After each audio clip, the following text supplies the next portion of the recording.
Now let's go ahead and create some additional visual detail for these.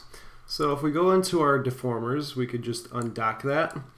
And I did that by clicking these deformers, and there's this little nub at the top. So if you just click that, and then we could dock these all the way over here on the right. If we right click, we can go icon size, medium, and then rows 1. So now we have everything right here that we need. So let's go ahead and create some additional geometry. We could start it off with, let's say, a sphere. We'll take the sphere. We can get out of this camera view for the time being. And we'll leave that at the center of the 3D environment for a second. We can go into the sphere and just increase the amount of segments on this. And let's go ahead and start with some sort of explosion. We'll take this explosion and drop it as a child of the sphere. So now with this explosion selected, we can go ahead and explode this a little bit. So let's take the sphere, go back into our camera view. We'll texture this with this letters, so it's the exact same texture as our letters, and then we'll push this in the background. And now we can sort of position this how we want. We're just trying to add some more detail to this, and we could probably make even more segments. Let's go ahead and make this a little bit bigger. So let's take that, Command C, Command V, and then we'll take this, maybe throw this down here a little bit, and Command C, Command V, maybe throw this over here. So at this point, let's just go through and start experimenting with different explosions and different types of geometry. If we go in here, we can create a pyramid. Let's go ahead and turn on our lines. Those are already on. So let's increase these segments right here. Maybe this pyramid could be a little bit smaller. So with this one, let's create an explosion effects and drop that into pyramid. Bring down this time a little bit. And where it says cluster, this is where we can control the thickness of this, right? So let's go back into object. And let's see what else we can do. Strength, maybe we bring that down just a little bit. We could play with some of these variations right here. Right? We can bring this explosion effects and bring it down to the center. Go back into here and just kind of start playing around with some of these parameters. Explosion, is there some sort of rotation that happens here? Variation of the thickness. The density, we could bring that back down. So now I'll take this pyramid, and again, I'm going to texture it with these letters. And then we're going to position this into place. So we'll want this probably somewhere behind the letters, something like this. Make it look like it's sort of exploding a little bit. And let's go ahead and take this pyramid, Command C, Command V. And maybe we could bring this down here. Maybe we rotate this 90 degrees, or 180 degrees rather.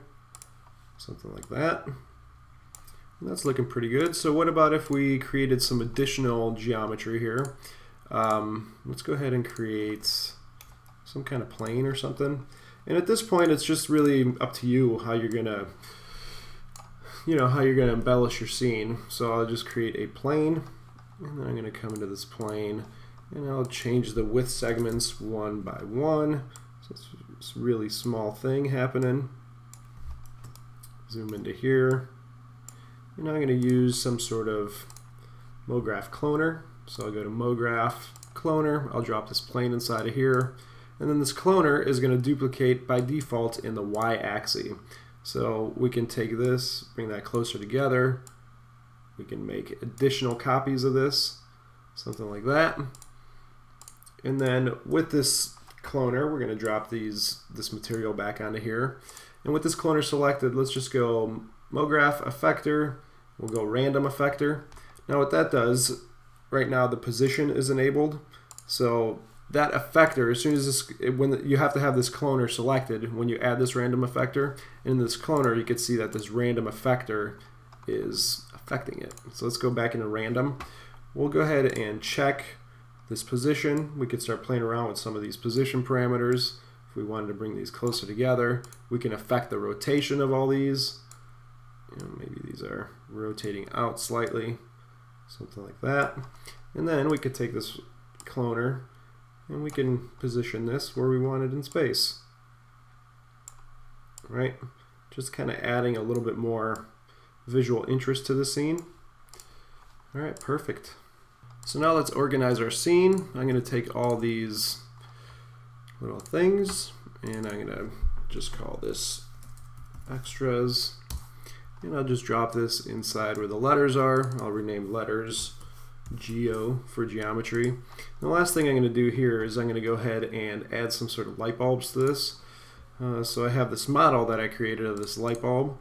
I'm just going to go ahead and duplicate or copy this. I'll go edit, copy, go back into my type, and I can give you these this light bulb if you want it. Edit, paste. So here's our first light bulb. What I'm going to do here is I'll bring this closer to the camera, and we could take this and we could start making this a little bit bigger if we wanted. You know, and your scene that might not necessarily have light bulbs, it might have something else, you know, some other kind of geometry that you created. So let's go ahead and take a render of this real quick. So as you can see, we have this light bulb and it's shining some light over here. I'm going to go into this light bulb, take this point light, and write these little nodes here. I want that visible light to shine a little bit bigger. There we go. It's kind of cool. So now I'm going to just duplicate this light bulb, Command C, Command V, and just kind of start pushing this over a little bit more. You know, maybe this is back here or something. Kind of start filling in the scene a little bit more. We can even take this, scale it down, and then Command C, Command V again. Maybe this is all the way back here or something. All these floating little light bulbs. Command C, Command V. Maybe this one's all the way back here. Maybe I could scale this one up just a little bit. Kind of move it out of the way so it's not in all these little chunks, you know, so they're not overlapping each other. Everything's got its own visual space. Command C, Command V one more time. And maybe this one's a little bit more in the foreground. So if we take a little render now, let's see what happens. It's looking pretty good. You know, if these lights are too intense, what we could do is we can come back into these light sources and just sort of take all these, you know, we can command click all these light bulbs, and where it says intensity, we could bring that down, say 75. Take another render and compare that to the previous one. And I think that's a little bit better. So use your eye, you know, if your scene needs a little bit more, a little bit less. Completely up to you. The last thing I'm going to do here is probably just add one more light source so we can have some shadows that are being cast on these letters.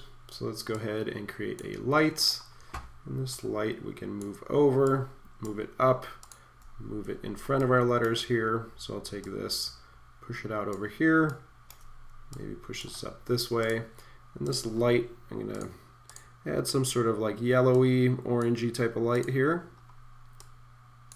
Something like this. And I'm going to enable shadows. So shadow type, let's go hard ray traced. Let's go into the shadow details. These details, we're going to make this like a bluish type of shadow. And let's just take a quick render, see what happens now. Now we're getting more details. Now we're getting more shadows down here under these lights. So we can make this these shadows a little bit more intense if we just crank up this density. You know, again, your scene's going to be a little bit different here. So now they're a little bit more intense. We might need even a little bit more. We might need to take this light and move it a little bit closer. Let's see what happens now. Yeah, there we go. It's looking a little bit better. Maybe crank this density up just a little bit more. See what happens now. Okay, now we're getting some more shadow areas. Okay, that's looking pretty good for the time being. Go ahead and save your scene.